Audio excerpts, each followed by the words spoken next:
Ce séminaire pédagogique a pour objectif de relancer l'année académique 2024-2025 en plaçant l'étudiant au cœur de la formation tout en intégrant les innovations technologiques dans les domaines de la recherche. Dans son discours d'orientation, le recteur de l'Université de Lubumbashi, le professeur ordinaire Gilbert Kishiba Fitoula, a souligné l'importance de ce séminaire. Le train de l'année académique 2024-2025 a donc démarré. Nous voulons tous ensemble nous mettre à la pointe des évolutions pédagogiques pour répondre autant que possible aux exigences de notre mission, aux exigences de la redevabilité par rapport à ce que nous sommes devenus pour la nation, pour les étudiants, pour nous-mêmes, pour ceux qui viendront.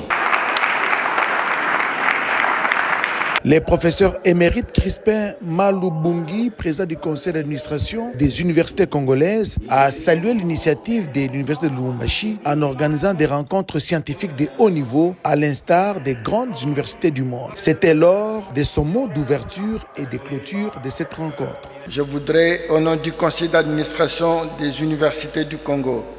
et à mon nom personnel, les féliciter solennellement pour la tenue de cette manifestation de haute importance scientifique et pédagogique, mais aussi de manière générale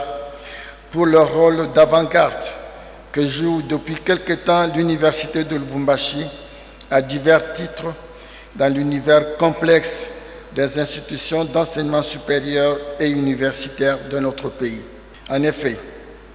en rapport singulièrement avec le séminaire auquel nous participons ce jour,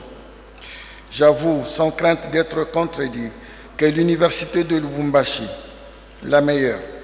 est actuellement la première, sinon le seul établissement qui,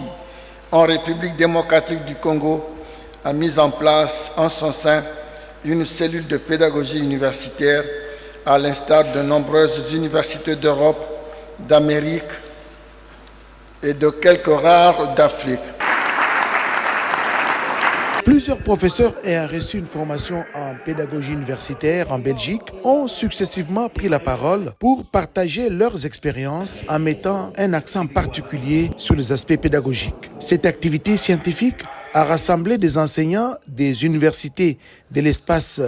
Grand Katanga, du Kasaï, des Kindu, des Kikwit, ainsi que d'autres régions en présence des autorités politiques et universitaires.